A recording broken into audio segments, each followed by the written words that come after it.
Hello नमस्ते प्रणाम दोस्तों, मैं मंजू गिरी अपने मंजू गिरी 89 यूट्यूब चैनल पर आप सभी का बहुत बहुत स्वागत करती हूँ।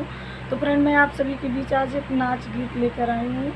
गीत बहुत प्यारा है, सुनना जैसा लगे कमेंट में ज़रूर बताना, अपनी राय ज़रूर देना कि गीत हमारा आप सभी को कैसा लगे।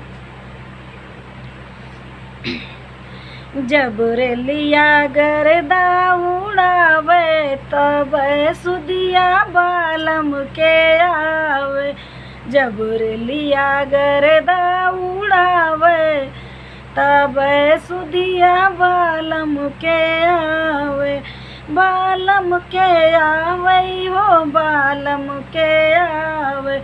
जब रेलिया गर्दा उड़ावे तब सुदिया बालम के आवे।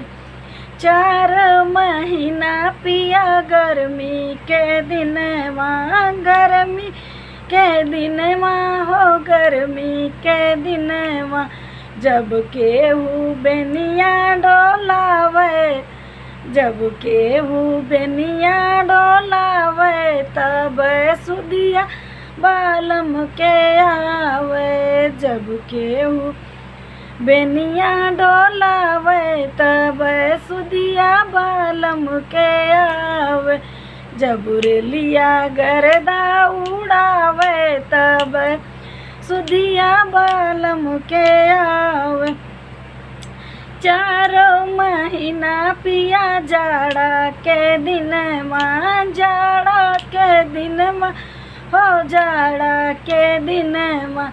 जब केहू कंबल ओढ़ावे तब सुदिया बालम के आवे। जब केहू कंबल ओढ़ावे तब सुदिया बालम के आवे, बालम के आवे हो बालम के आवे। जब रेलिया गर्दा उड़ावे तब सुदिया बालम के आवे।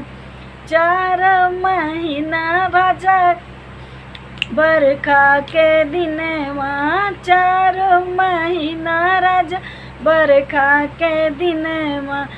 जब केहू मड़ही छवावे, जब केहू मड़ही छवावे तब सुदिया बालम के आवे।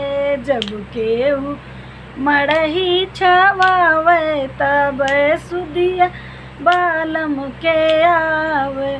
जब रेलिया गर्दा उड़ावे तब सुदिया बालम के आवे। जब रेलिया गर्दा उड़ावे तब सुदिया बालम के आवे।